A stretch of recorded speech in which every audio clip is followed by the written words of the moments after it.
तो दोस्तों शुरू करते हैं आज की इंफ्रा न्यूज़। पहली खबर जो आ रही है वो है रेलवे की प्राइवेट प्लेयर्स के साथ होने वाले पार्टिसिपेशन से रिलेटेड, जहां पर ये कहानी दशक भर से ठंडी पड़ने के बाद अब फिर से रिवाइव होते हुए नजर आ रही है। तो आपको याद होगा कई सालों पहले रेलवेज के अंदर बहुत बोलबाला चल रहा था कि हम प्राइवेट प्लेयर्स के साथ में पार्टनरशिप करेंगे, कुछ ट्रेन उनको चलाने के लिए दी गई थी, स्टेशन मैनेजमेंट जैसे काम हुए थे। लेकिन उसके बाद में रेलवेज में प्राइवेट पार्टिसिपेशन बहुत ज्यादा गिर गया था। अब रेलवेज फाइनली फिर से इस चीज को उठा रही है, जहां पर जो कॉन्सेशन पीरियड्स दिए जाते हैं रेवेन्यू जनरेट करने के लिए, उनको 50 साल तक एक्सटेंड करने की बात की गई है। लैंड एक्विजिशन के अंदर भी रिस्पॉन्सिबिलिटी देने की बात की जा रही है। इसके अलावा 15 और नए पीपीपी प्रोजेक्ट्स जो कि 35,800 करोड़ की कीमत के हैं, उनको मार्च 2028 तक टेकअप कर लिया जाएगा, ऐसा कहा गया है। और यहाँ पे पिछली बार के जैसे सिर्फ ट्रेन ऑपरेट करना, स्टेशन ऑपरेट करना, दुकान ऑपरेट करना, इन जैसे काम नहीं है, बल्कि laying of brand new railway lines, doubling track और स्टेशन डेवलपमेंट के काम लिखे गए हैं। तो प्रोबेबली यहाँ पर जो प्राइवेट पार्टिसिपेशन भारतीय रेलवेज के अंदर है वो बहुत बड़े लेवल पे बढ़ता हुआ नजर आने वाला है। अगली खबर दोस्तों और ये पटना के प्रपोज वाटर मेट्रो सिस्टम से रिलेटेड, जहाँ पर पहली चार्जिंग फैसिलिटी की डेवलपमेंट शुरू हो गई है एट गांधी घाट। तो जो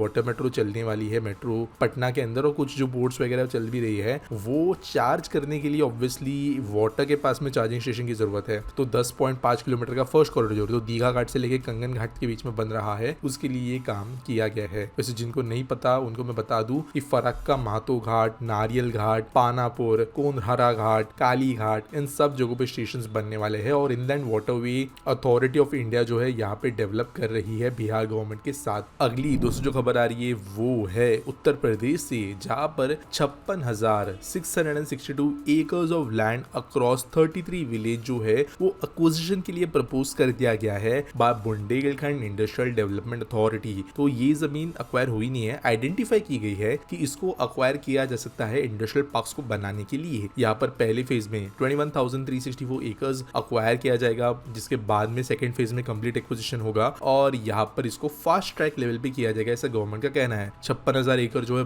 बहुत ही ज्यादा बड़ा एरिया है, ऑलमोस्ट गिफ्ट सिटी से 56 टाइम्स बड़ा ये एरिया हो जाता है। तो ऑब्वियसली बहुत ही ज्यादा बड़ा है सोच रहे। और ये साथ साथ लैंड जो है ये एक जगह पे नहीं होगा, ये अक्रॉस मल्टीपल विलेजेस फैला होगा पूरे बुंदेलखंड में। अलग अलग जो रीजन्स या टाउन्स डेवलप हो सकते हैं उसके हिसाब से फैला होगा। तो गवर्नमेंट ऑफ यूपी जो है वो बुंदेलखंड रीजन को इंडस्ट्रियली डेवलप करना चाहती है। अगली खबर दोस्तों जो आ रही है वो है वेस्टर्न डेडिकेटेड फ्रेट कॉरिडोर के लास्ट लेग से रिलेटेड, जो कि है 102 किलोमीटर लंबा वैतरना से जीएनपीटी सेक्शन नियर मुंबई। और ये इस मंथ के अंत तक ऑफिशियली ओपन हो जाएगा, ऐसा गवर्नमेंट का कहना है। तो 1506 किलोमीटर का ये जो WDFC का आखिरी टुकड़ा है, जहां पर मुंबई के वेस्टर्न रेलवे में और नॉर्दर्न भाग में वैतरना स्टेशन से ट्रेन सभी फिर से पुरानी लाइंस पे आती है, ये न होते हुए पूरा का पूरा जर्नी जो है दिल्ली के पास के सोहना से लेकर पूरा JNPT तक का DFC से हो जाएगा। हालांकि फिर भी कुछ काम बचे हुए लग रहे हैं, लेकिन कुछ दिनों पहले ट्रायल रन लिए गए थे सेक्शन के अंदर, तो वो होने के बाद में अब शायद से हमें एक्चुअली DFC पूरा फंक्शनल होते हुए नजर आएगा। अगली खबर दोस्तों जो आ रही है वो है सेंटर के एक नए प्लान से रिलेटेड, जहां पर 5,000 करोड़ की इन्वेस्टमेंट ये करने वाले हैं for connecting Pagote to Chowk in Raigad district. और ये कनेक्टिविटी जो है वो हाई स्पीड कॉरिडोर की होगी। अगर बात करें वैसे तो एक रोड प्रोजेक्ट ही है, जहां पर इन जगहों को कनेक्ट करके गवर्नमेंट चाहती है कि मुंबई बेंगलुरु के बीच का जर्नी जो है उसको एक ऑल्टरनेट रूट भी मिले। साथ साथ ये जो रीजन है रायगढ़ के, उनको भी कनेक्टिविटी आगे जाके Pune ring road, Pune Mumbai expressway, और जो ये एक्सप्रेसवे आगे पुणे से बेंगलुरु जाता है उसके साथ कनेक्टिविटी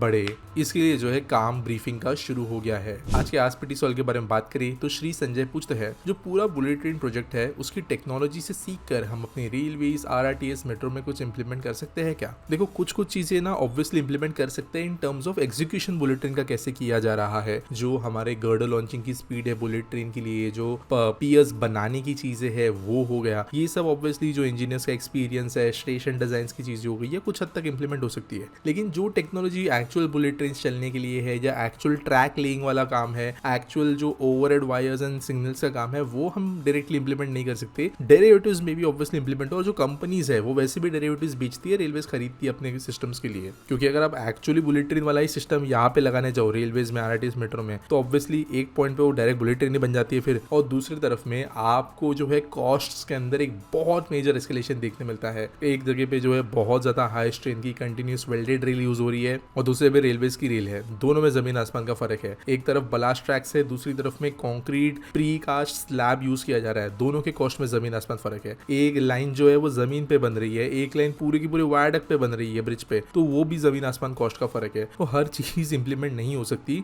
बट जो सबसे बड़ी सीख भारत को मिलेगी यहाँ पे इस प्रोजेक्ट के एग्जीक्यूशन के बाद वो होगी कि जितने इंजीनियर्स, वर्कर्स, डिजाइनर्स हम डेवलप करेंगे इस लेवल के नॉलेज के साथ में, तो रेलवेज वगैरह के अंदर अच्छी इंप्लीमेंटेशन करना या अच्छे कॉन्सेप्ट्स के साथ में बाहर आना उनके लिए बहुत बड़ी बात नहीं होगी। उम्मीद करता हूँ आपको सवाल का जवाब मिल गया होगा। आपके पास कोई सवाल है आप कमेंट सेक्शन में पूछ सकते हो। न्यूज सबमिट करने के लिए डिस्क्रिप्शन में लिंक मिल जाएगा। चैनल को सपोर्ट करने के लिए आप हमारे मर्चेंडाइज पेज को चेकआउट कर सकते हो और मिलेंगे अगले वीडियो में।